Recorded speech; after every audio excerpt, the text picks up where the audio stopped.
Because 17, yeah.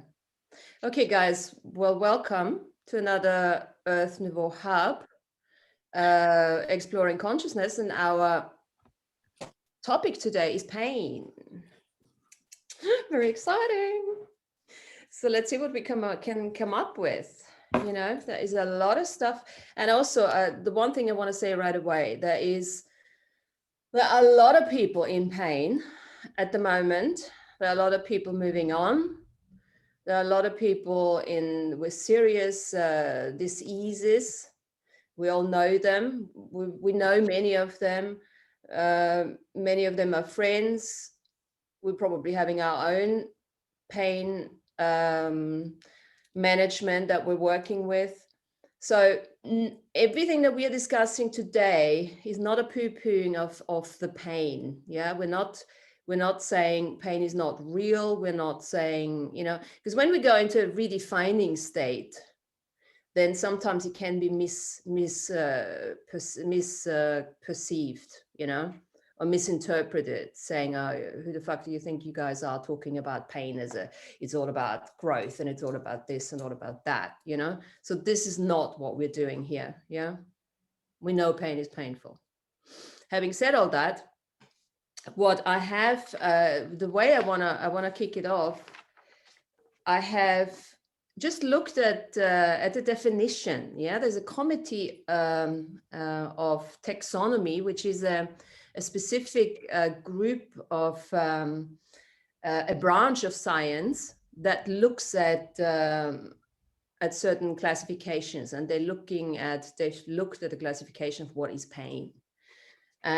So they defined pain as an unpleasant sensory and emotional experience associated with actual or potential tissue damage, or described in terms of such damage, whatever damage. They further stated that pain is always subjective. Each individual learns the application of the word through the experience related to injury, could be physical and emotional, in early life. Now, when I look at that, there's already two things in there, and I just want to kick it off with that. So what they're saying is that pain is something that we learn about in our early life. So this is childhood, and then we learn it consciously, and we learn it subconsciously, unconsciously. And then the question is, how much of that have we processed, and how much of that pain is still unprocessed? And again, it takes us into the belief engine, so how have we looked at pain when we were little? And how much of that muscle memory, because obviously we're working really very closely here with our DNA skin suit, how much of that muscle memory, how we perceived pain in childhood, be that now physically or emotionally, is still within that memory, within that muscle memory, that we are reverting back to. So question number one is, would you say that however we reacted to an injury in our childhood, would it be different now, you as the adult person, how would you react to it now compared to the childhood? And how does that already changes slightly the way we perceive pain? Let's open it up with that question. I've got lots of questions, so anyone who wants to chime in. We're 11 peeps so far, so just come on in.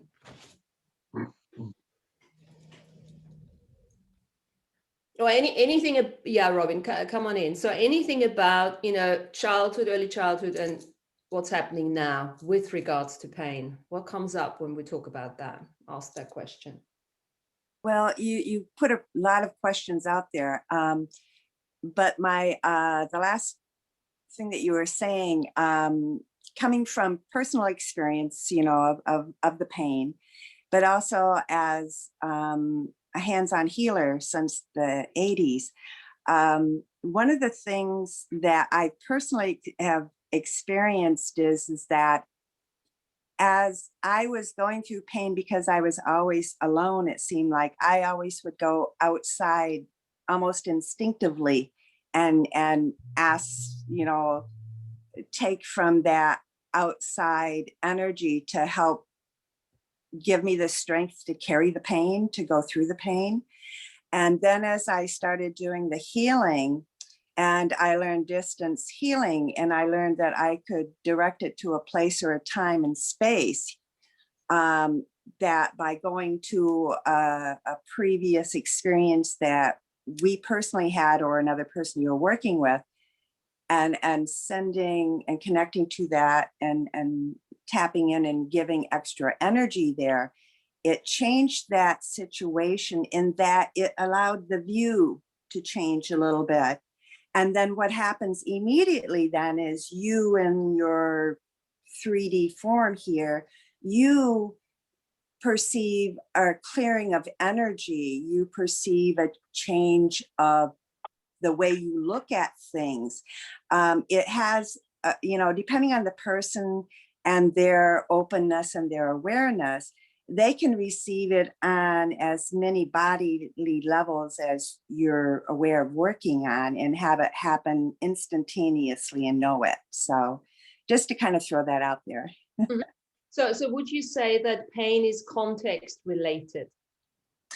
Can you just define what you mean by context just a little bit more before within a certain context? Because the context is usually that really sets the standard for how we perceive and how we react and how we feel and stuff like that. So it's almost like when you talk about the distance treatments and going back to the places where you have been hurt, right. You can also go forward too. And forward too, of course, yeah, with all the distance treatments and stuff. That actually changes the sensation of the pain. Yeah, which right. is actually called healing, right? Yes, and sometimes it's called the healing crisis, because you go into it and you go to the center of it and it like expands in a way to your awareness, but it's expanding because it's dissipating, it's just being dispelled. And so the trick then is, because you feel it expand, not to hang on to it, to let it continue to go and say, thank you, I bless you, I let you go. I free you to do whatever you want to do now. One of the content, what happens, I think maybe is what you're saying, is when whether you're going forward or backwards to that moment that you're thinking about, or you want to heal, or you're wanting to release the pain, or it was a really very painful time and you want to keep that knowledge but let the pain go, what happens is, in certain levels for everybody, it allows your viewpoint of what's happening and why it's happening change, so that your content of why it's happening changes, and it allows you to release it. So like if instead of saying, oh, this horrible relative molested me and I was so victimized and nobody would listen to me, what I can now do then is say, oh, this person agreed to play this really tough role and I agreed to take this really painful stuff. But what did I learn in that, and where am I now? And now can I go back to that time and just say, thank you for playing that part for me. It wasn't pleasant to feel, there wasn't anything fun about it, but thank you for playing that role. Forgive me for judging you. And, it allows the whole, sounds like the whole holograph of your tree that you and Andrew were talking about, your whole file tree is changing, Yeah, it sounds like the acceptance and forgiveness journey, isn't it? That's coming into all of that, which does not mean there's no repression or suppression in any of that. There's an acknowledgement, but after that, and after that comes the forgiveness and the acceptance, the allowance, which gets us into the healing.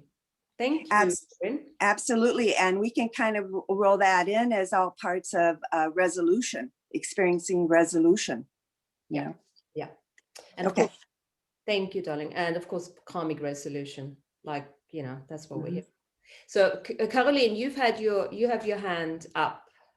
Yeah, I had an immediate reaction to your question as pain relating to what you experienced in your childhood and now.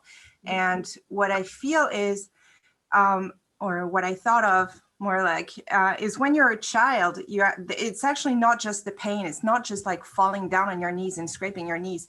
There's like this whole ceremonial around it, like a parent trying to attach an emotion to it. Like they're going to console you in advance so you don't cry, for instance. In some families, it's like that. The mother hen is going to be like, oh my God, he fell down, it's the end of the world. And the child associates something very negative to the experience of that negative physical pain. And in some other instances, it can be a father would be like, don't be a wimp and don't feel anything because you're supposed to be a man. And then you're like, oh, I got to learn to repress my feelings. And I feel that if you don't really look, because that's what my experiences, I've been repressing a lot of feelings, a lot of pain all of my life. And now that I'm trying to connect more, it's like I'm feeling pain that has been there all along, but I didn't even know it was there because I was forgetting myself. So it's this whole journey of grounding. It can be painful, but if you accept it, if you let it go.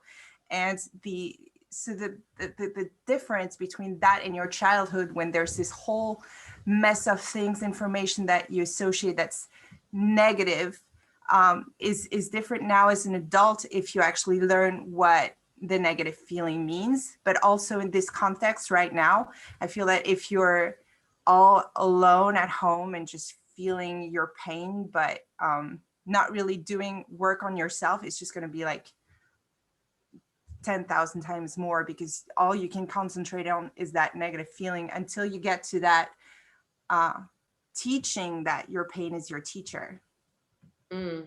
You packed a lot of stuff in there. The one thing I just want to point out here is take out for maybe look at it a bit, you know, get your guys' ideas about it. You said something that when we repress the pain, it's usually when we are not in our bodies. Pain is always associated to either to leaving the body most of the time, you know. So it's very interesting because as we're going through this remembering journey and we are coming more and more into our bodies, we're actually starting to perceive and feel the pain more, right? So it's quite interesting. The more aware you become, the more you also have an awareness about your pain and start feeling it more. Maybe it's just like your awareness is proportional to your level of responsibility or something, or the other way around. And maybe you become more and more aware of the level of pain that you can actually deal with and that you can accept and heal. Yeah, so I don't know, it's just a theory. Coming forward, it's been amazing. I know people that they never feel any pain in them, and I'm thinking you should be in so much pain. you know, considering how you live your life and everything, they don't feel any pain. And I always, you know, thought because you're not in your body, that's why you're not feeling it. And I am not entirely sure if that is really a theory we can go by. Laura, you had your hand up. Yeah, it's just really following on from the wise words of Robin and Caroline, is that when you're a child, you feel some sort of pain, yeah, whether you've fallen over, as Caroline said, or whether it's some traumatic pain. And because not always your full I am presence is in and so on, and obviously you haven't got the wisdom of the years, you are looking for the outside world, be it your parents or whoever you're with, to mend that for you, to redress that in some way or another, whether it's bandaging your knee or there or whatever it takes to bring you back to balance. And if you get that redress, if you get that action in a loving way, then you get over it very quickly, don't you, as a child? You bounce back. And I think some of the problems obviously arise when none of that is addressed.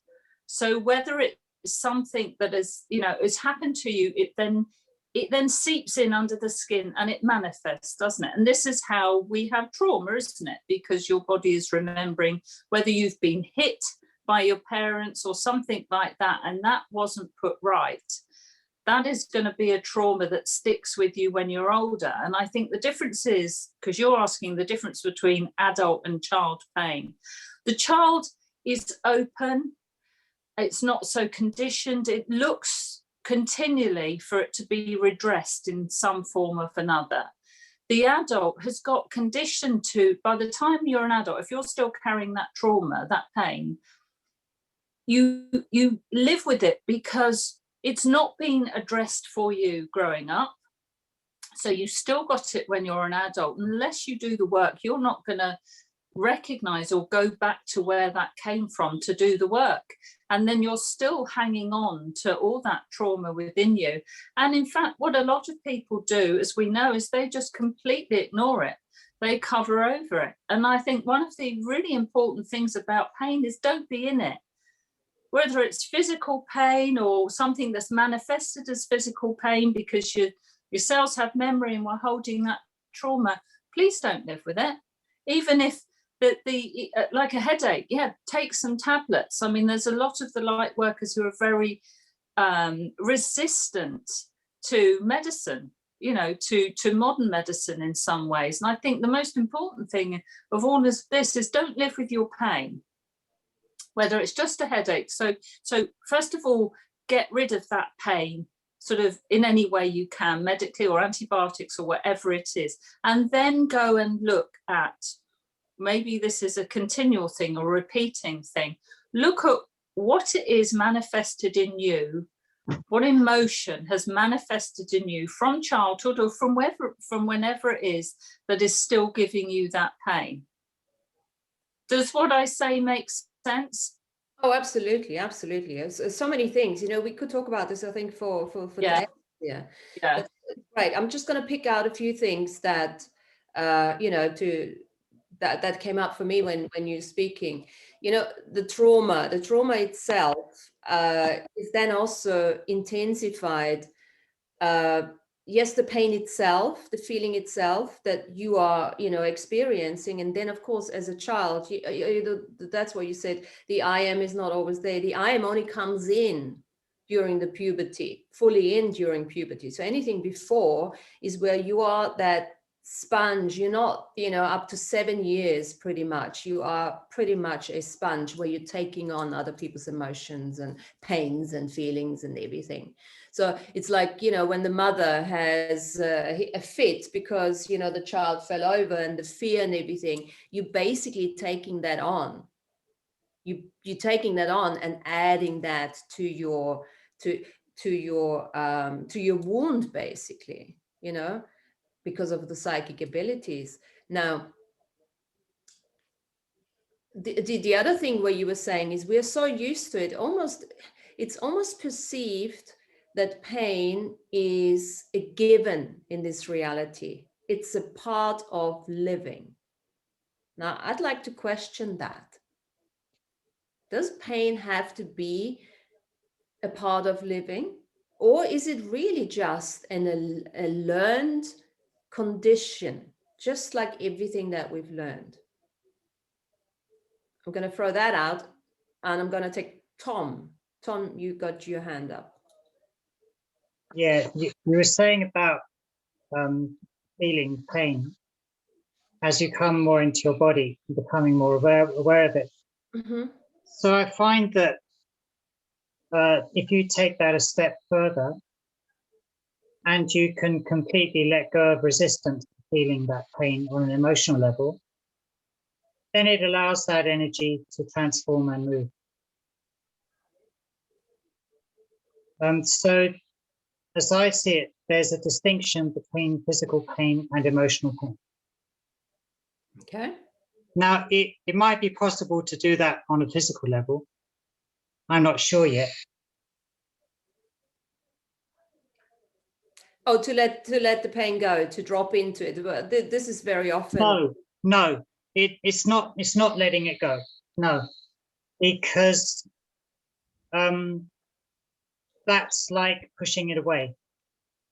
What I'm talking about is feeling it completely without any resistance at all. Yes, dropping into it and looking for the gift in it. So the main thing. Not really, Okay. just totally on the feeling level. Just feeling. Completely let go resistance. So allowing, you're talking about allowing, Tom. Yeah, So without any agenda except for complete awareness. Mm-hmm. And surrender. Well, you can use that word if you want, but on an emotional level, I'd say the energy is a part of me. Okay, so you're. So it's an integration, but at the end of the day. So from what you're saying, are you saying when you deal with the emotion behind it? Because in cranial sacral therapy, we talk about something as being an energy cyst. So when you release the emotion behind that emotional energy, then we allow that cyst to dissipate. And that's a bit like what you're saying, isn't it? When you release the emotional attachment to that, it actually allows the chi, the prana, the everything, your life force to flow again, because what you've got is a blockage that you're saying, I allow you to release. I'm not putting up any resistance now. Is that what you're saying? Not exactly, no. No, I'm saying completely let go of resistance to feeling. That means you get better at feeling. So there's no resistance to having the feeling at all. That allows the energy to transform and move. Okay. Yeah, your transformation. Yeah. Okay. So really what we're talking about is the relationship to pain. Do we have a relationship with pain? Is pain our friend? Now you, Tom, you take it to the next level. You're neither going friend or foe. It is what it is. Let's feel through it. No resistance. Let it go. The one thing about what he says about being in that moment is that it truly allows the emotional body to just be active for the amount of time it takes to move through the body.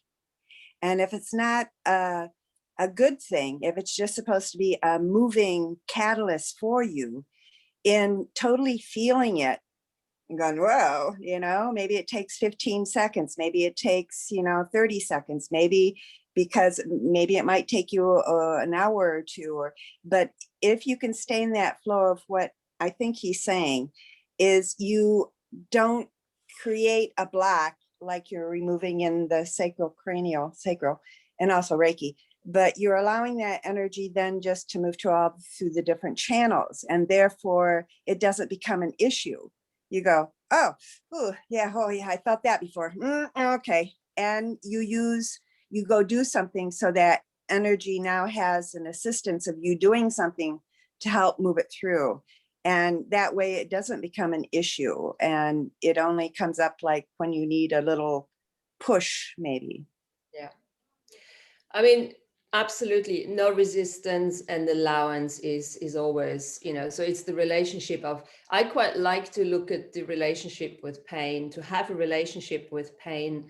I first of all, I don't call it pain. I call it intensity. Okay. Because that opens up for me, that expands this entire subject here, because I don't like the conditioning of the words.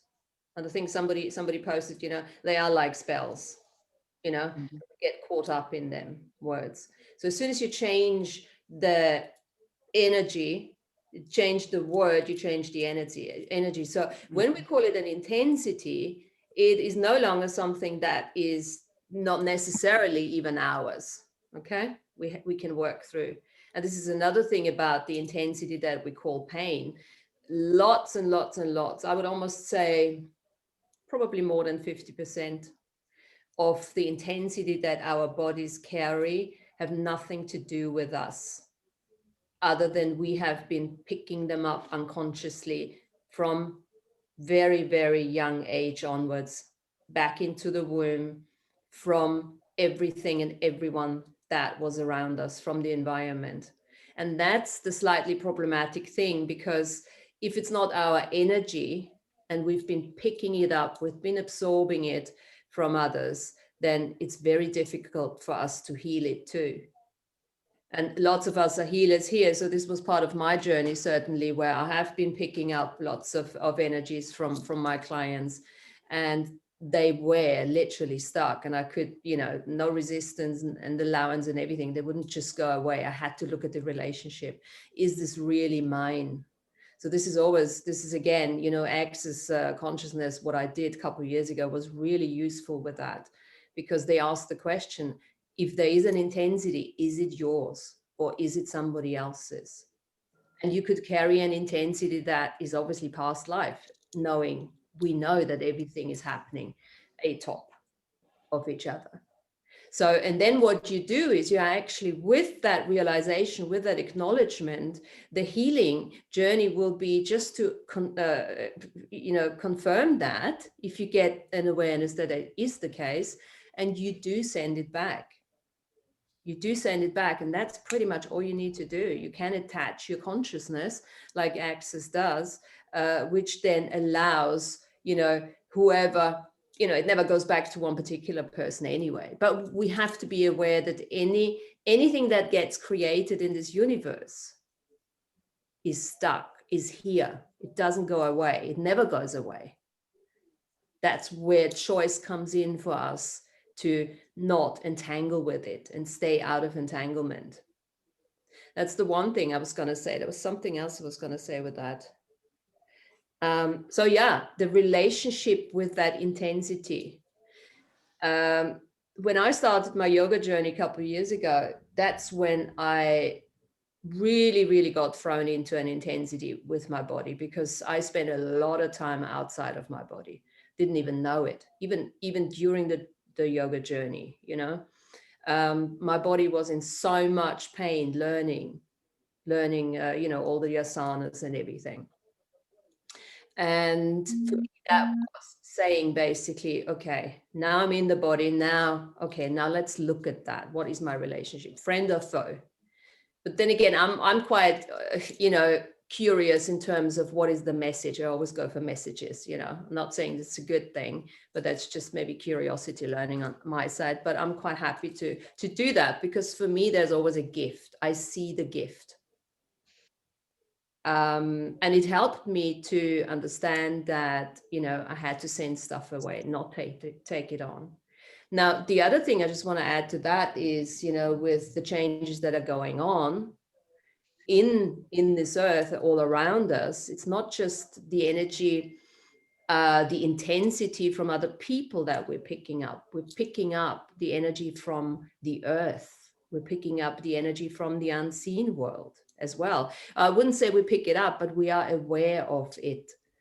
And because we're all healers, we are actually here to heal each other. We can do that. We don't have to entangle, but we can still contribute to the healing of the earth. But just having the awareness, asking the questions of what kind of intensity is that I'm perceiving in my body today? Is this the earth asking me for a contribution? And then you can do that. You just contribute. And again, in Access, what they do is they do 1, 2, 3.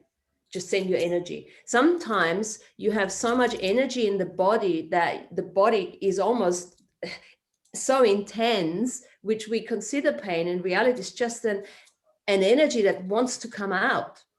We are all compulsive creators.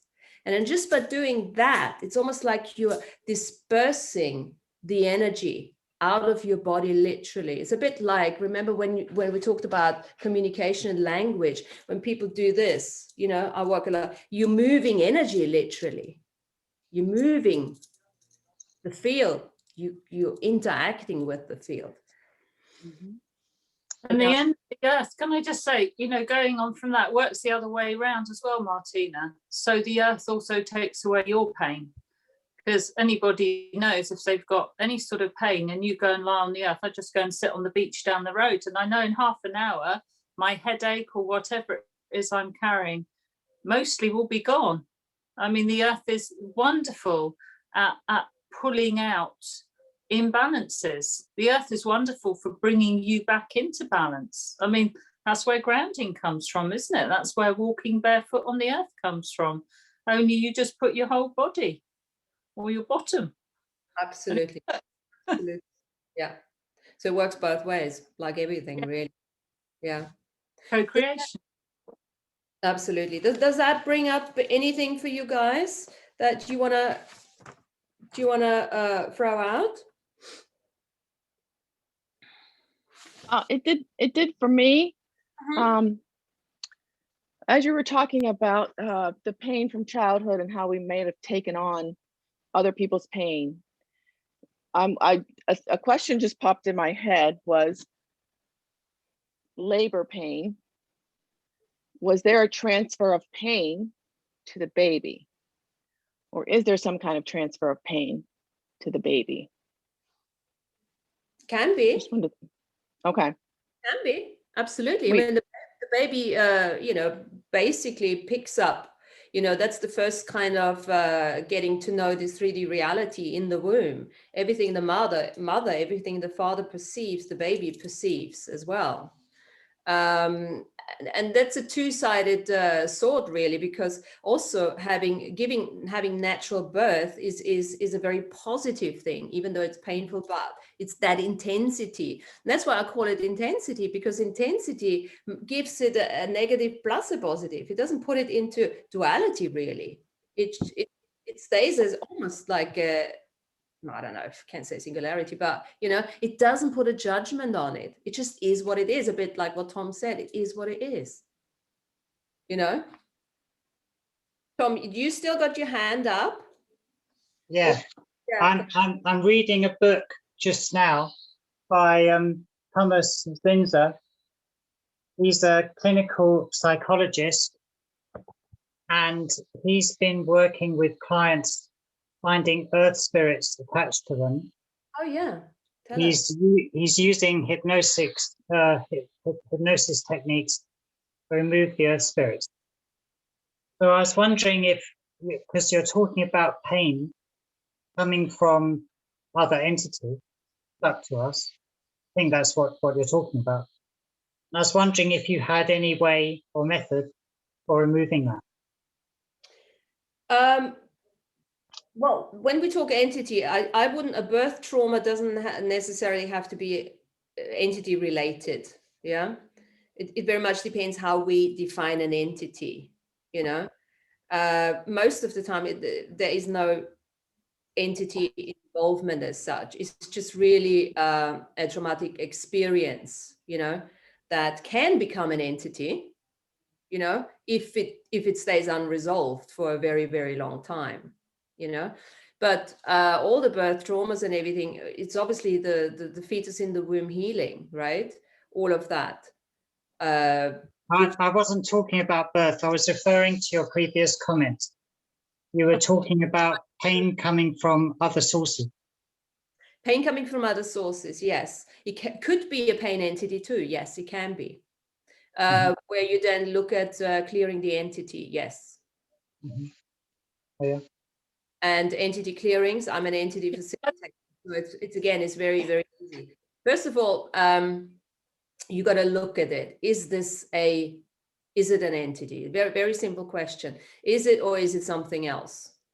If you do get the awareness, it is an entity, then basically you can just visualize the entity in front of you, and it might be more than just one, and you can literally ask them to go back to whence they came from, never come back to this body, this reality again. Yeah. Entities usually, that's almost like the demon clearing. That's a bit the harsher one. There's usually 3 things an entity wants from you, right? It wants to have a conversation with you. because they need something from you. I mean, entities are usually harvesting your energy, but you can just look at it from it's almost like a dissociation technique. You say, okay, so what is it that you require? Sometimes they have a message for you, or even they want you to pass on a message to someone else. That can happen too. And sometimes they're just stuck and they need you to help them to release them. And all you say is go back to the light, or go back to whence you came from. Done, you're done. It's okay. Healing. That's how you can do it. So it's quite simple, actually, you know. Yeah, Thomas Sinzer goes into some more scenarios. Okay, so give us a few examples. What Like spirits can be a bit mischievous, and they may know about the light, but actually not want to go back there. So that they may need some persuasion. Yeah. Yeah, well, that all comes back to the I am fortification, really. You being the apex here and you calling the shots, you know? And when you start fortifying yourself, and when you start bringing all your soul shards parts and you know, into yourself, and when you have your self-mastery and all of that, it's quite simple to get to have all these little intruders and send them back. I thought you were talking about energies from other people, Martina. I didn't think you were talking about when we take things on from other people. No, I thought you were just talking about these that we pick up other people, either projections or, you know, through being over empathic. Yes. And leaving ourselves open to pick up these things that can manifest as some sort of pain. I was talking, but Tom brought in the entities from the book. Yeah. So yes, it's a slightly different angle, yeah. Slightly different thing, yeah. Okay, so can we easily change our relationship to pain then? Has anybody got an issue with changing the relationship to pain? Is there anything that comes up for you when I ask the question?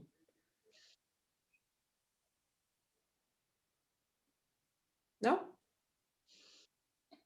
An addiction? No, so if you're saying we swap the word pain for the word intensity. You're quite happy with that?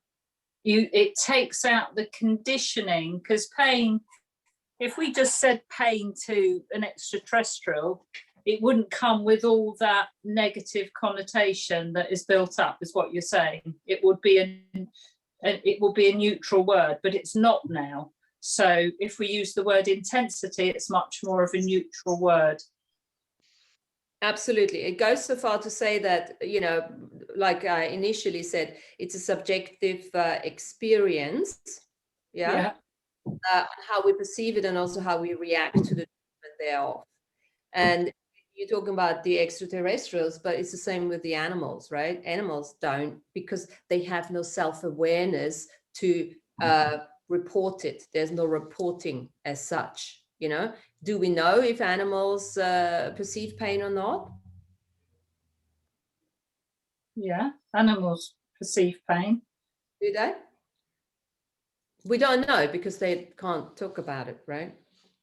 No, but if a dog gets hit or run over or something, anything, a cat, you hear it yelp, so it perceives something equivalent to pain.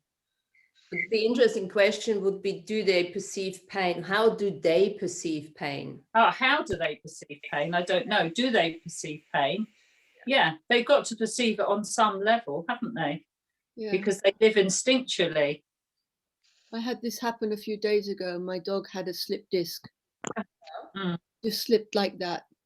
And she screamed out and stood there howling. And you could see she had no way of understanding what had happened. She couldn't move. And she was just trying to get to me, I guess, as a source of help or comfort. But she could not comprehend what was happening. But she couldn't move. And she literally stood there not knowing what to do. Yeah. Like we can analyze it or talk. This, what I noticed with her, and this is the first time I've seen this in her, there was no comprehension of what this is. Mm. Mm. There was an awareness, probably something is not right here. Yeah, it was just, she was locked, she couldn't move, that was it. But there was, she didn't know what else to do. Yeah. She just literally stood paralyzed. Mm.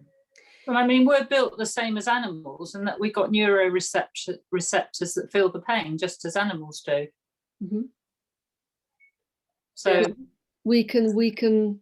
I suppose we could probably assume, I don't know, it's really a futile, exploration really, because it doesn't really, we have no animal talking to us, really telling us if they, maybe what we could say is that the emotional turmoil is probably not there.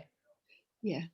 What we do, we put it into context, and I'm a big, why does this happen again? And she said that, and she should have picked me up, and all that bullshit. So, and this is actually a nice way of looking at it. Can we more perceive intensities like an animal, And I like what you said, Job, and I hope your dog's okay now. It's and Laura said that before as well. It's like, reach out. Yeah.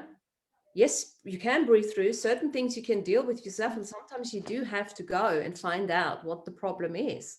You might need a painkiller, but you might need to go and have a checkup as well and see what's going on. That's why we do have conventional medicine. It's not going to be poo-pooed, and nobody says that. Yeah, it's really, really important. Pain exploration is something in addition to conventional medicine to look at, because these are the choices we have. Lana, you've got your hand up. Yes, good morning, everybody. I hope you all are doing okay. So it's interesting that you brought up this topic today about pain, because I was pondering why so many people around me are constantly complaining about some pain that they're having or feeling or something of that nature. And I remembered an article that I read extremely long time ago, and the title of the article was Suffering from the Thoughts of Others. And I got to thinking about this and pondering the subject, suffering from the thoughts of others, because I remember also reading a long time ago that somebody wrote something about the nature of Jesus did not suffer from his own thoughts, because his thoughts were of purer mind than to behold evil. So what they said that he suffered from was the thoughts of the people around him. And so I got to thinking about this, why we in this current reality we're in, that so many people are suffering from pain constantly, even when you're sort of and when we're healing ourselves, and then we don't feel like we've felt like we've just healed our bodies, and then we come up with something brand new again. So I got to thinking more about this, and I was like, why is this so? And thoughts started to flow in my mind, and I was thinking about this. Can you guys hear me very well? yeah. Okay. So I thought about, I wonder if our bodies are a miniature mirror reflection of the actual universe, because our bodies are color, form, outline, shape, and we're here in this reality to bring remedy and resolve in the paradox. We're living in this paradox.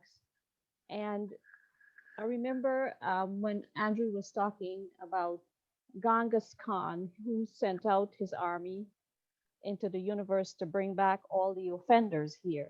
So now we as beings in the paradox, I was thinking about whether we were picking up the thoughts within this paradox. And that is why we're feeling the pain. And when we feel the pain, we as individuals have to take on the task of bringing remedy and resolve within the paradox, within this hairball that we are in. And so far, I've been pondering this, and each time I ponder, I come up with a different answer, or I expand on my thinking about this. So I was wondering what you guys thought about this, because I have to hold my train of thought.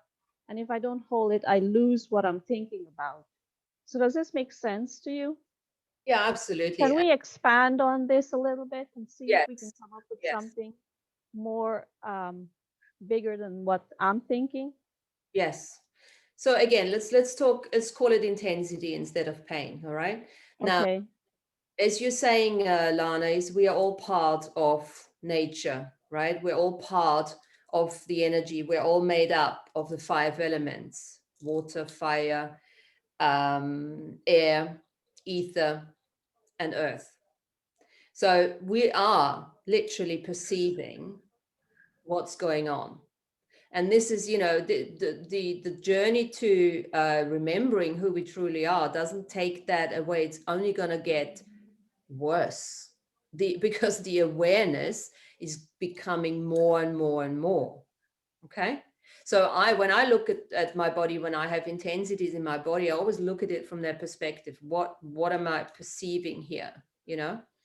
So that it's an awareness of what's going on in this world.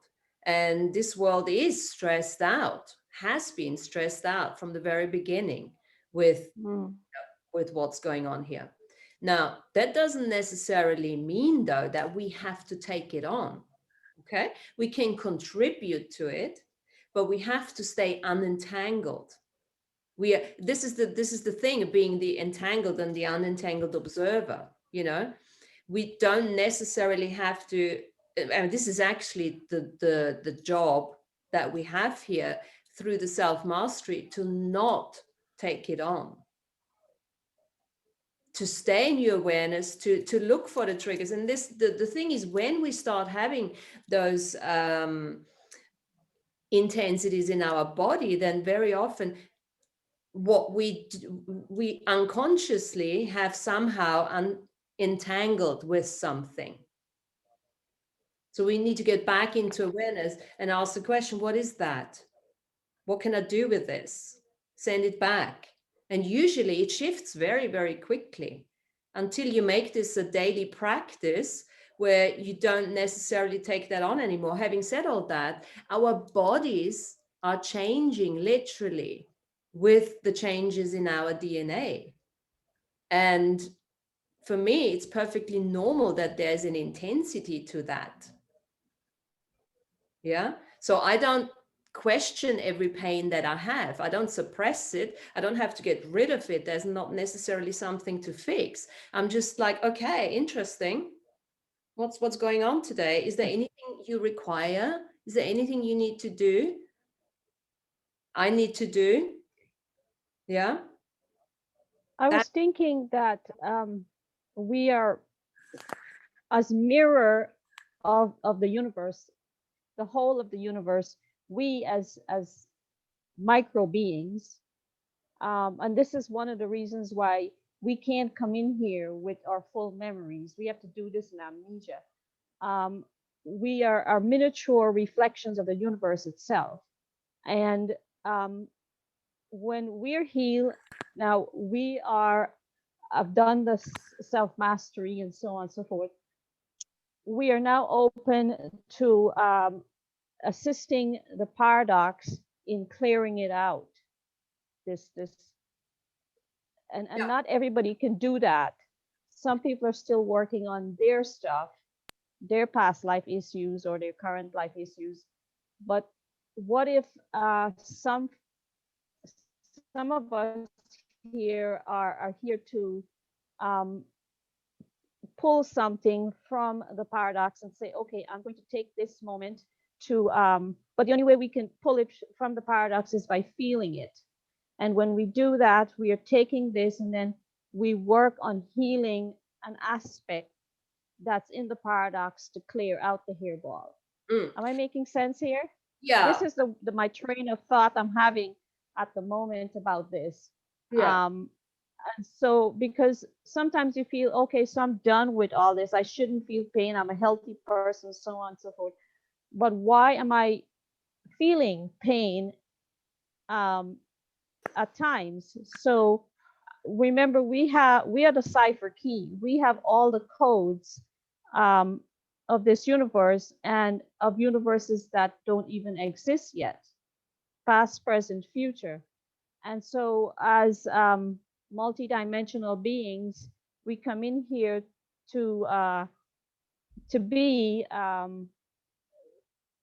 as a miniature healer. I don't have any other words for it, so excuse me for using these words, to help clear out this whole timeline, genocide, war, and all these things that took place. Is this making any sense to you guys? Let me just chime in here. It's I would almost go so far to say that every single one of us is here to obviously help with the karmic resolution, help with the healing of the planet and the universe. Yes, I agree with that. Yes. And the best possible way of doing that is getting healthy and happy and joyful yourself. That is the responsibility that we have to ourselves and to the whole galactic ascension machine. Yes. Because that is what's going to help us to get out of domination and control. It's like doing the work. So yes, you're absolutely right. This is the old saying we keep on coming back to, of course. That is our responsibility. That is our responsibility. This is why we've come here for, and that's what we've prepared for. And does that come with a certain intensity? Yes. Do we call that pain? Yeah. And it's physical, it's emotional, it's mental, it's all of that. Yeah. Yes. Exactly. Yes. Because we're all part of this big soup of creation. Absolutely. Absolutely. Yeah, and that's one of the reasons. That's one of the reasons why, as Andrew had said, not everybody are allowed to be incarnated in the current times that we're living in, because you've had to have been the best of the best of the best in order to be allowed into the paradox to bring any type of healing here.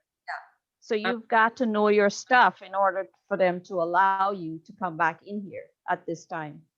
Yeah. Well, this is what we are in the school, right? The school of hard knocks. That's right. Yes. Having said that, pain doesn't, I would, as much as I say there's an intensity that is normal as far as I'm concerned, I do go against saying we have to have pain in order to survive. Yeah, there's a slightly different energy to it. Some people, there's always a value to pain. There's a value to an intensity, and this is a really good question when you are in a situation of pain or intensity. Ask yourself, what is the value of that? Because why does energy can come through our vessel like that? Yeah, when we're totally in the unentangled observer state, energy just goes through us and we become the catalyst of transformation and change. Now, the intensity, the pain that comes because there are certain things that are unhealed within our instruments. And this is where that energy that comes through, good, bad, neutral, whatever, gets stuck. Right? And this is the so I personally don't think that pain, especially chronic pain, is something that is inherent to our life. Absolutely not. Intensity, yes, come and go as everything else, but chronic pain, definitely not something that we should be having. Again, I'm not saying, as I said before, this little disclaimer, I'm kind of aware of that because there are people with chronic pains and we're not making them wrong. This is not to make anyone wrong. This is a pure exploration of what is pain? What is that intensity? How can we work with it? What is the value of a pain? What is the gift? How can we deal with it? Do we have to manage it? I mean, that in itself, pain management pisses me off. Why? Why do we have to manage pain, right? That in itself is such a big industry, Yeah. which is, I don't like that, you know? Call it Yeah, a but sometimes you have to get yourself, sorry, I'm aware there's people with their hands up, but just to chip in on back of what you're saying, sometimes you have, if you're in chronic pain, you have to get yourself in a position to be at least a little bit pain-free before you're in the right balance to then investigate all the other levels that we're talking about here. So we're talking about spiritual level, aren't we? We're talking about past lives, we're talking about trauma and so on. So again, it's just the word energy here. When I say that it's the management I have a problem with. yeah, well, managing is what? Getting some relief for it as soon as you can. I was is what it is. Yeah. Yeah. It's No, just, I want to say something else here. My thoughts were not based on people who are suffering from a lot of pain or anything like that, who have not done the self-mastery work or anything like that. I'm talking about people who are free from all that already. And this was where my thoughts were going. yes, Because now you're not suffering from your own thoughts, your own pain. You're suffering from and suffering should not even be the correct word. exactly. But you're picking up something now that you're free from all of this. You're actually picking up on something that you're sort of taking up the task of helping the universe now. You're working for the universe by If you working in by healing it within you, because the only way you can heal is in your own consciousness. You're healing it within you, and you're clearing out some part of the universe. This was how my thoughts were going. yes, Yes, absolutely. And at that level of self-mastery where you are feeling happy Mm-hmm. and healthy within your body, with your body and everything, you are already doing it. Yes, but my point was trying to make was that you can do the healing only through your own self. Yes, absolutely. Yes. So yeah. Okay, thanks. I appreciate you letting me explain this. I don't know if I explained it very well, but I'm still working on the thoughts within my own mind here, trying to feel it out. Well, we are exploring. Because of the subject. We're just exploring. No, Sorry? we're just exploring here and throwing up some ideas. Absolutely. Caroline, you've got. Yes, thank you. Thank you, Lana. Yes.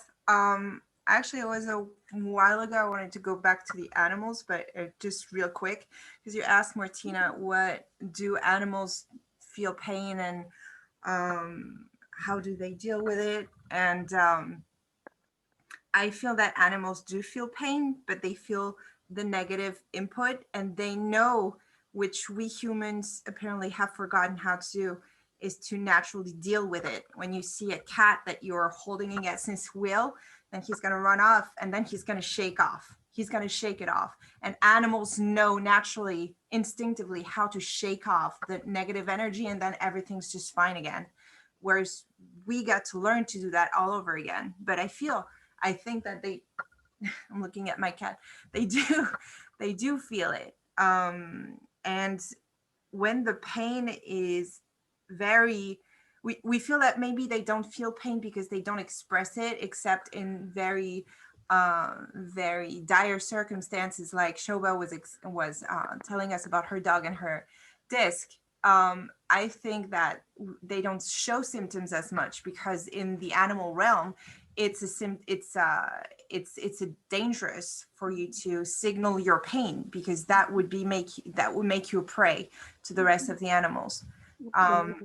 So that was my input on that. And now I think we should totally talk about what you call the value of pain, but I would call it the purpose of pain also, the purpose and the value and its uses, because Yes, it is an indicator of maybe some energies that are stuck and therefore need some transmutation, which was Tom was getting at, I guess, transmutation or dissolving, because you observe it, you allow it to be, and therefore it no longer needs to be because it was given the attention it needed. I think it's an odd thing, but there's also somewhat of a, how do you say, Sucht, shit, addiction, addiction, addiction to it. There's this whole, because we're talking about the negative side of pain, but I'm just gonna throw it out there. How about BDSM then? You know, What about what? BDSM. What's that? Sexual practices in latex and whips. You Yeah. know, there's an addiction to the pain. There's an addiction to giving pain, to feeling pain. And I think it's because it's not necessarily a perversion, but it's also part of this function of pain, which is grounding. Either you escape your pain and you refuse to feel your pain, and then you do go out of your body, you go on astral and you're not aware of it, or you start to learn about integration of pain and feeling your body, and then you realize that when you experience a pain, it's time to sit down and feel it, see what's what. Absolutely. And you know, what you just mentioned now made me think of what I've also have written down here is the self-harming, you know, which is a slightly different energy, but well, is a different energy, but it's that wanting to feel alive. Yeah, body, embodying. Yeah. Feeling something, but then feeling what you feel you deserve. It's like a complete overload of conditioning of programs that doesn't even allow you to feel, you know. And feelings is probably not, well, feeling is the word for the body, I suppose now, but I also like to just offer the other word I use that is perceiving an intensity that opens it up to much more possibilities, where does that come from and stuff like that. But yeah, absolutely. So okay, Robin, let's say something to what Caroline just brought up. Give us your one question here from everything you've said. Give us one question that we can work with that. Me? Yeah, from what you just gave us. What is the purpose of pain? What is the purpose of pain? Robin? All right, I'll jump on that one. We can say purpose. That's a good word. And the question that I would like put before that is, as a spirit, regardless of where we came from in this human body, we you know, we're all having to deal with the physical mechanics of the body. And sometimes we get into a zone where we're just kind of flowing, you know, we don't have to put too much effort, and it's just enough that we get by, whether it's good or whatever. But when we get in a comfort zone, a lot of times we're willing to just stay there. We're willing to do Groundhog's Day and do it every day with a slight variation because it feels good. It's okay. It has a little ups, it has a little downs, but okay, I can slide by this one and I don't have to do much. I think I personally, from doing, well, the scads of things I've done since I was a kid. Okay. What I have come to see, pain is a catalyst. It's a catalyst. It's to say, hey, and you go, what? And then it gives you, the proverbial you, an opportunity to, on maybe a level that you're conscious of, maybe a super conscious, whatever, make a decision to have I used this to my greatest benefit yet? can it still benefit me? Will I move and make these things that I need to do if I'm in this comfort zone? How much pain do I need to have before I finally let go and open the door and walk through it?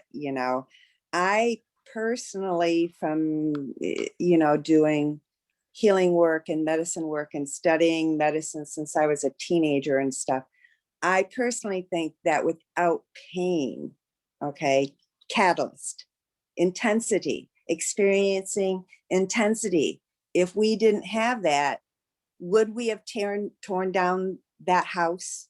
Would we have burned it down?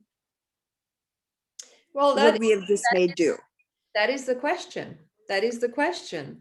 So you've just mentioned two things. Let's explore that a bit more, yeah, with all of us. So we have catalyst for growth. That's what I'm getting here through Robin. The value, we're talking about the value, the purpose of pain, of intensities. But also, equally so, an opportunity or a permission almost to take time out sometimes and stay in the comfort zone. So this is the value, we've had so far, and there's nothing right or wrong about this. We can look at that later. What else? What other values do we have for pain? For me, when I throw one in here, would be an invitation for self-love, because I keep forgetting the self-love bit. So often when I go into an intensity state, I look at that and say, okay, time for some loving of myself, my body, whatever. So acknowledging that, not by loving, that you deserve it, that each one of the yous here, the us's here, we deserve it, the proverbial deserve. And we've been so conditioned to, in some way, deny self. Sometimes we want to make pain as righteous and that we deserve it, instead of getting rid of that faulty thought and saying, no, I deserve to be pain-free. What is it trying to signal me? Okay, this is what it is. Am I willing to deal with it and let it go now? And let that energy go. I'll put that under catalyst for growth, yeah? Mm-hmm. So what else we got? What else, guys? What can you perceive as value for pain, intensity? Is there, Sean? Well, it's great. Like, hey guys, it's been a while. Hi. But it's great because like you have that transformational aspect that we were just talking about, and how pain is such a fine indicator that we're on the cusp of a transformation. And what's beautiful, because when we go through with ease and we walk into it, when we're not addicted to pain, when we're in like the actual embracing the natural pain, like once we get through it comes the natural relief afterwards. Because in essence, pain is just stored trauma. It's just a stored trauma by something that we refuse to acknowledge or let come in and out of ourselves. And so like the relief comes after we let it go. And it's just wild because there's so many different layers and levels that this is all unfolding at. And since like we don't have access to our past memories, there can be past memory traumas that are just welling up little bit by little and get experienced and manifested as a pain. And we can just do our due diligence and just working our way through it with ease and, just enjoying it a little bit, trying to get through it and taking those like, what was that thing in the chat? The comfort zone. Enjoy the comfort zone. Because like you can stay in your body in the comfort zone for a little bit because it's all, it's not too painful. But then, just taking time to get out of it again too. So it's just great to just have that relief afterwards. Yeah, relief. Okay, yeah. It's also sometimes, I suppose, an invitation to be present with what is. Like when you stub your toe. That's an invitation to be present. I often think if I'm walking into things, like, and I bash myself and it hurts, it's like, oh, get back in your body, you're not grounded. Yeah, and especially works with my toes on the furniture. That really brings back into your body pretty quickly. Yeah. I have a question. Yes. If there wasn't any pain, would you be able to experience pleasure? Would you? Ooh. It's the same spectrum, isn't it? Well, we're looking at the coin, right? Back, I think I would, yeah. Now I would. A couple of years ago, I would have said, no, you got to take the good with the bad and all that. Now I'm saying, if as long as you stay with awareness, I choose it. Yes, I would say yes, because it all comes down to choice. Gone beyond that duality, and this is really, well, I wish, obviously, I'd be there all the time, but this is the idea. The invitation is to go beyond duality. And That's place of And the cool part is, like, even if we let go of pain, it's still a part of our expression now. So we can share that expression with everyone, even if they've never experienced what we've experienced. So because this is what I wanted to actually look at and explore here, because what we've got so far, the value of pain we've got so far, is catalyst for growth, taking time out, self-love, transformation, relief, being present with what is. Well, could we do all that? Can we have all that without pain? Can we just choose to be the catalyst for growth? Can we choose to take time out for ourselves? Can we choose to be more self-loving? Can we choose to transform? Can we choose to have some relief? Can we choose to be present? And you choose anything without having experienced both, experienced in the past, because none of us can say what it's like to have lived a life without pain. We've all experienced it. We can, from now on, choose to not experience it anymore and choose pleasure. But yes, because we've done it, guys, 54 million years long. That's it. Now, what else is possible here? Can we choose something different? Now, I want to do something because I looked back into my archive when I still was doing, NLP and stuff like that in the very beginning of my journey. We've talked about for over an hour now, for about times 4 how not to define pain, right? Now we're going to do a little exercise and define it, right? But let's not from a diagnosis perspective, because that would throw us into the big box of diagnosis. We don't want to go there, but we're just going to take anything that you perceive as pain, any intensity, it could be emotional, mental, physical, whatever, and just look at it. What does it look like, right? So I'll give you just a minute or two to think of something you want to work with, okay?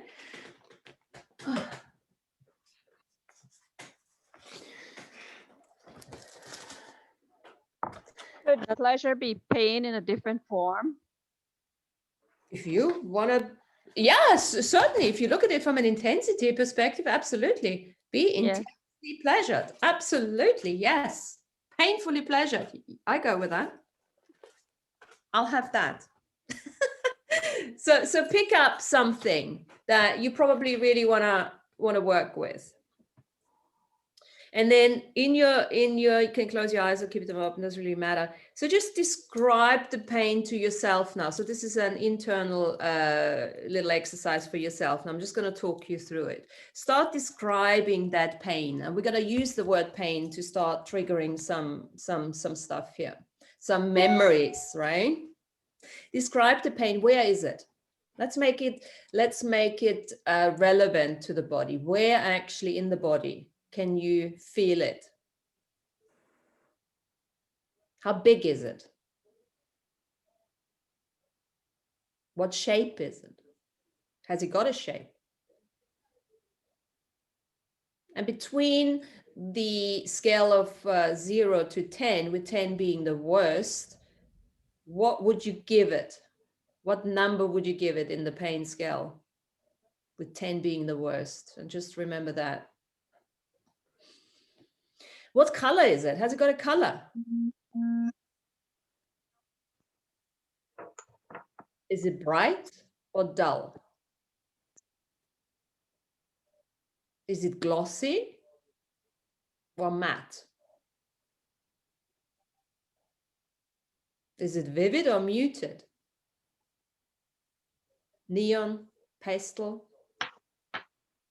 transparent, opaque, clear, hazy, blurry, focused?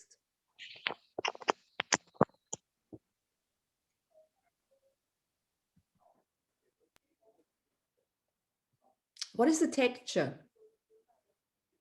Is it rough or smooth? Hard or soft? Solid or spongy? Does it hold its shape or does it shift and change? Is there a sound attached to it? Do you hear noise, a voice, a rustle, a crackle? Is the pain steady or does it pulse or throb? And if it throbs, is it intermittent or ongoing? Does the pain come in waves? Does it have a rhythm? Who or what does the pain remind you of?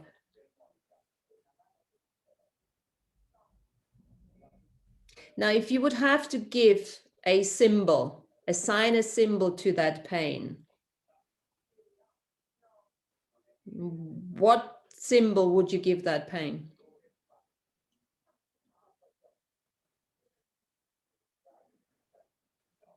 When did the pain first appear? What were you doing? What was happening in your life? Who was around you at the time when you first felt that pain?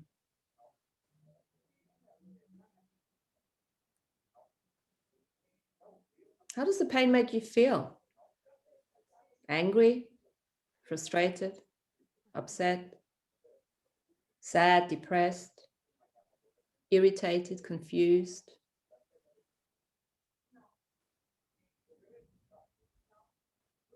Is there anything else that you need to know about that pain?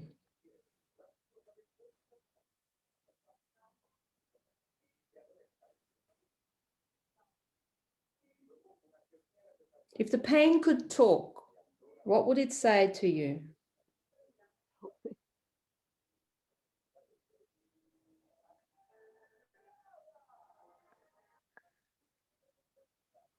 Now I want you to take that symbol.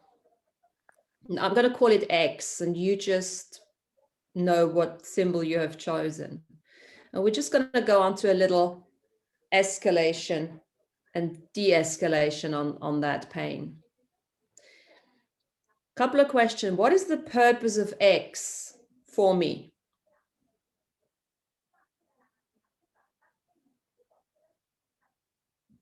What does X mean to me? What is the function of X?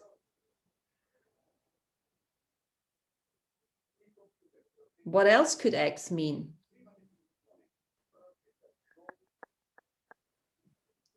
What does X remind me of?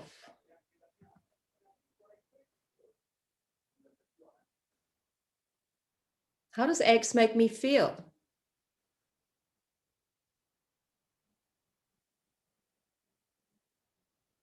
How does X relate to my current life?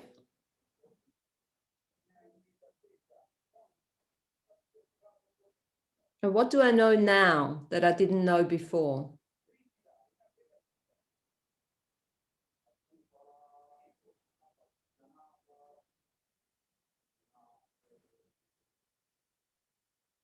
What's the intention of X?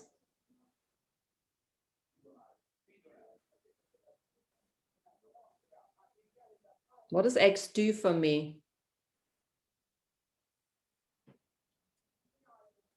How does X serve me?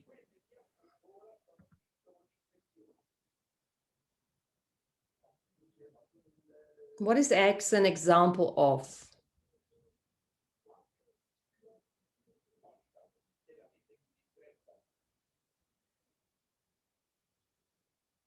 What do I know about X that I have never acknowledged before? And if I would acknowledge that, would my life change completely?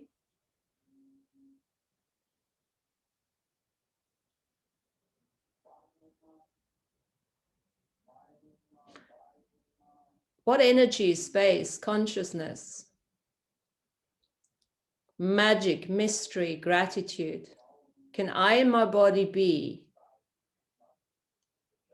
to embrace that X, to become a friend, to get to perceive it as the gift that it is, and to let it go, to be in allowance of it, with total ease, with joy even, with an intense pleasure.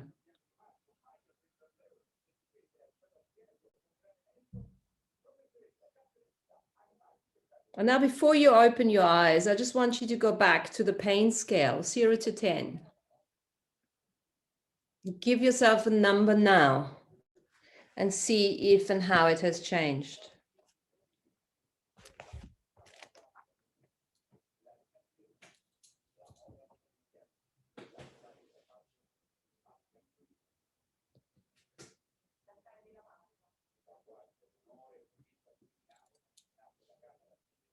And then the invitation goes out to share if anybody wants to.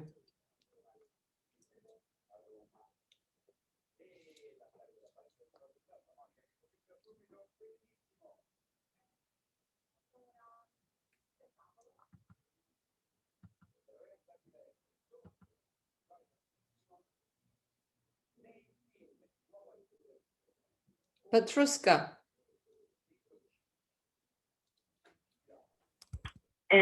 Hi, good afternoon, everyone. I love, Martina, I love this exercise. It's really, really good. Okay, I'm going to share the question to ask.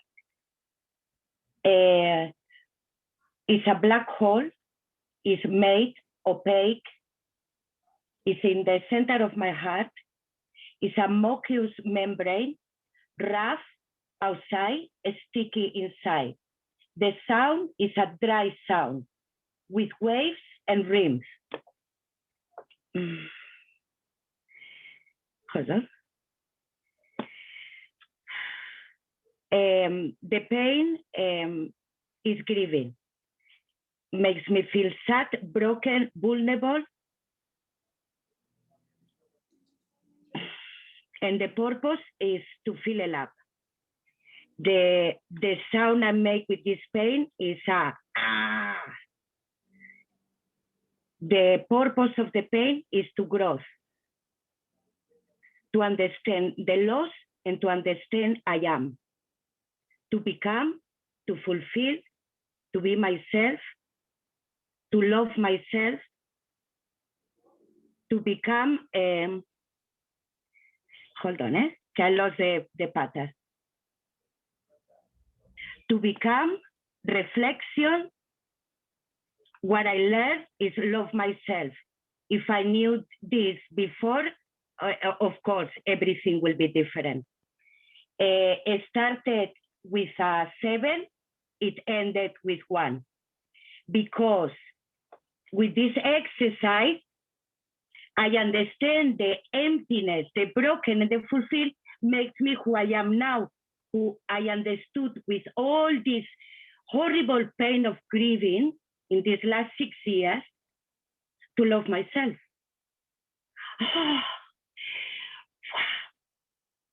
I would like to add something to this, Petruska. Wow. You know, would you say the universe is perfect? in its design? Yes. And A you ver, have considered that- it's perfect and it is imperfection. Okay, so would you say that, you know, do you know that the universe has black holes too? Yes. We become a black hole. A ver, wow! I became a black hole. And now I reverse the black hole.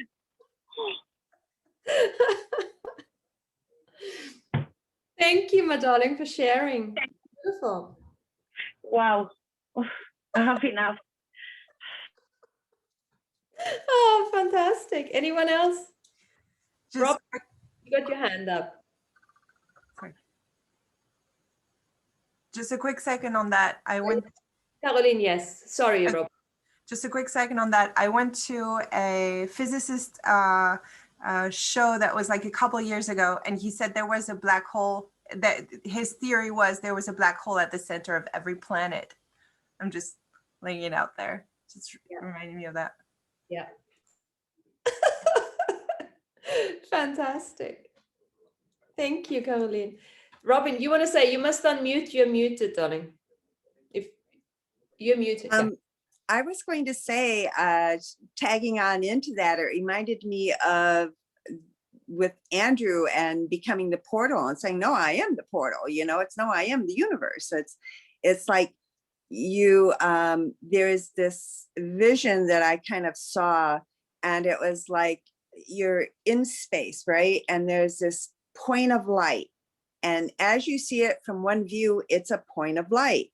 But if I change my viewpoint, that light is now a beam, right? And everything is not standing still, it's moving. So as this beam or this light moves, it becomes another one. And, you know, then you see this spiral, then you actually see that there's like this whole universal spiral, and that it's like that light. And it's the whole universe itself, but the light comes from the blackness, the black hole. So it's all kind of melding together rather perfectly. It's Beautiful. Did your pain scale number change? When I did it before, yes. I really I have a thing with sound, but I wasn't really kind of focused on any particular one thing, but I saw shape and color and intensity, and I put it at about a 3. And by the time we were done, it was like, well, slightly 1, you know. So yeah, I did see a difference. I experienced a difference. Thank It you. was quite a lovely exercise. Thanks. I You're enjoyed it. You're welcome. Anyone else who wants to share?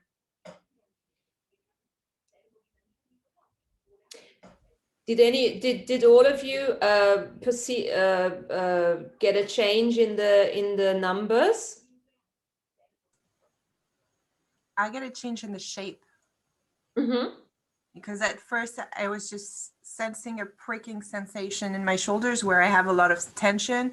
But the more I concentrated on the pain, on the intensity, the more I felt it spreading. It's like I thought it was just located there, but it's like my whole back. There's this huge pressure thing, and then it got less. But at first it was like I had to feel the whole thing before it could slow down. Mm-hmm. Now the symbol itself that comes up, and this is why Petrushka was a perfect example to pick her up on this. The symbol itself that comes up has a significance.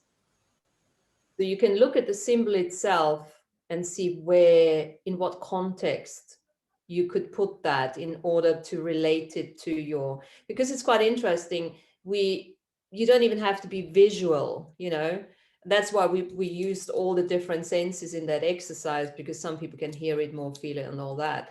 But the symbol itself can have a huge significance. So does anyone just want to share the symbol so we can look at that? What symbol did you have, Caroline? Mine was an M. It was an M. Yeah. Mm-hmm. But now, right. Okay. So that would be a particular person, I take it. it's not a person, but it's definitely a fear, but it's not something I wish to go on about here. So anyone wants to share the symbol? Yes, I will, Martina. Yes. I have been very quiet.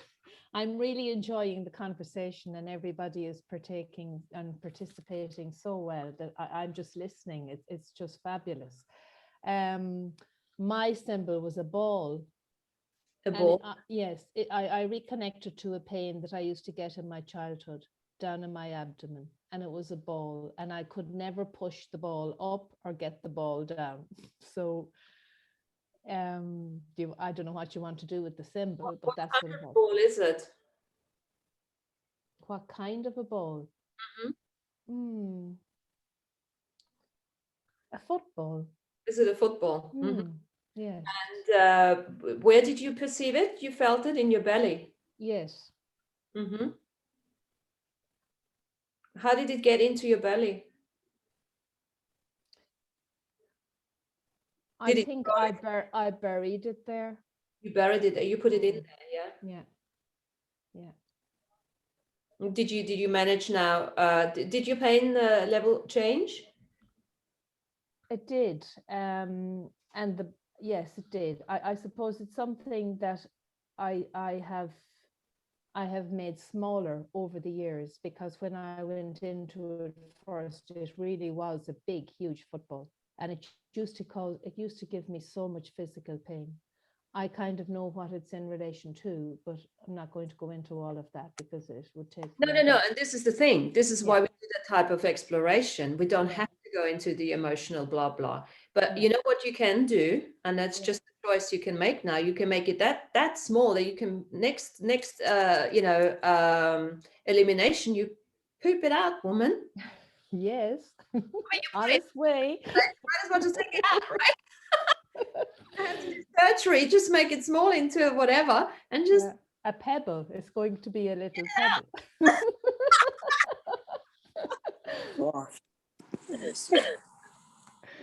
Yeah, thank you. Exactly. I just wanted to share that because I hadn't my voice on this at all so far. Fabulous. Okay. It's exactly the picture, isn't it? The bull digging the dirt and removing it and moving forward after displacing it. Yeah. Well, let's leave it at that. And whatever else, shoulders is very interesting, Caroline. Whatever who or what sits on your shoulders, same thing. Just take it off. Literally, it doesn't have to be there. You have given permission for it to be on there. So maybe now it's the time to just say thank you very much. Put it down. Baggage that we don't have to carry. It's a choice. And hey, we carried shit or stuff for a long time, so maybe it's time to put it down. And it's that simple. Anyone else? Robin? I just wanted to add to what Mary was saying, because I had, believe it or not, the symbol was very similar to what I had picked. And the pain I was experiencing ended up where you were speaking of. And so it was the first thing that Spirit said was deflate it. Deflate the ball, both of you, deflate it, because it served its purpose. We become aware of it, that it blocked the tube there, okay? That's round ball blocked the damn tube. So let's just, deflate it. Yeah. And like Martina said, let it go. And as somebody else said, put it in the pot and flush it. This is quite interesting. Of course, everything is an energetic, yeah? Of course, we were talking energetically, but as soon as you put a symbolism to it, you can, because, where does that come from? It's your subconscious giving you, okay, this is what it looks like for me. And then you can literally, not having to go into the trauma at all, and just look at that, and I love that Mary said, no, she put it in herself. She knows she put it in herself, right? That's so cool, for whatever reason, and who cares? That's fine. I had to hide in Martina. What a great place to hide it in the back. No place better than that. And it was dark there too, so it wasn't going to be found. So you see, this is the value of a pain, of an intensity. It serves a purpose until it doesn't anymore.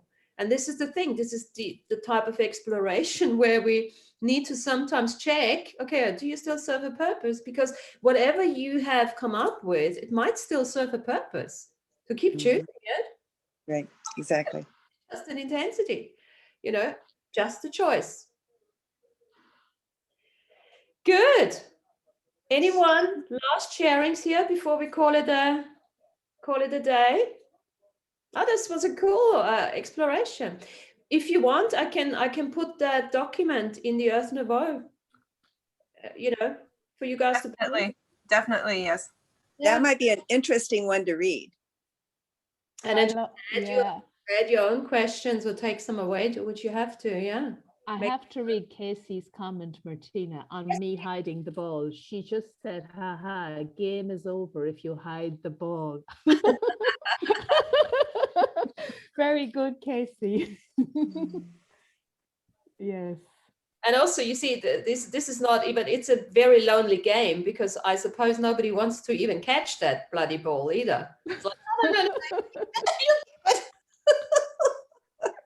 Let it go back to the black hole, you know. Yeah. Yeah, you can hide it in no, but Triska already let the black hole go. Probably you can't even hide it in her black hole now. Yep, just simple. Love it. You're more than welcome. This was good fun. It was great. Thank you, Martina. Really good. Loved it. Thank you guys for showing up, for being here. Thanks for being here. Recording is going to go out as usual. Share it, comment on it, give us some positive feedback. Negative you can keep. We just need positive feedbacks. And we have next week, I'll just make a little announcement. We're going to talk about the energy of words. And Amy Krutzik will co-host it. Oh, yeah. Yeah, you can always, anyone has a topic that is dear to their heart, or God knows where else dear to, you know, just say, and one of us will host it. So I'll be hosting it with you, Amy, if that's okay, or you can choose. Okay. Yeah. No, I need a host. We all do it together anyway. Who sends out the bloody email? That's the thing, really, when it comes to hosting. I want to do a participation one with you at some point. How many of you guys have like your own drum, like, you know, a one-sided drum? Yeah. I from one of the very first shows where I was actually able to be home at the time and have the information to tap in, I heard at that very first one that at some point I wanted to share a heart meditation, but incorporate it with drumming and kind of share some steps, but have it be a group thing so that everybody can make music, if that is something that would be open to you guys. Oh, lovely. Fabulous, right? Well, that's a Laura hosting. I can feel it. Yeah, that'd be great. Laura, and Mary's energy is really good too on things I found. Yeah, but that'd be cool. We all there anyway. We all contribute. We will. Absolutely. Yeah. Anyway, that was when I had back in January. Okay. Fantastic. And then we got at some stage, whenever she's ready, she's got to do something about art, I think, if she still wants to. You know, this is an open invitation. You know, this is what we're here for. It's about a platform, you know, for us to play, for us to practice stuff and you know, contribute to each other. And have there's one other one too, as long as we've got the door open right now, Martina. I don't know how much of you, I've heard the term muscle memory used a few times recently. And one of the techniques that I've been developing over the last 8 years, whatever, is moving. And I did some karate and I did some Nia, which is moving yoga and yoga. And it's kind of combining all those things with Reiki. And so what it is it's taking each one of you individually with, I'll start it with a stick, okay? And I'll give you a particular length, but talk you through, somebody can pick a piece of music, and I want to walk through and show you ways that you can then take yourself and help physically move those energy blocks that we've been talking about. Very good. So, all right. My battery is ready to go by. So good night. Thank you. Good night. Good night. Guys, thanks very much for showing up. Okay? Bye. Thank you. Absolutely. Bye-bye. Bye.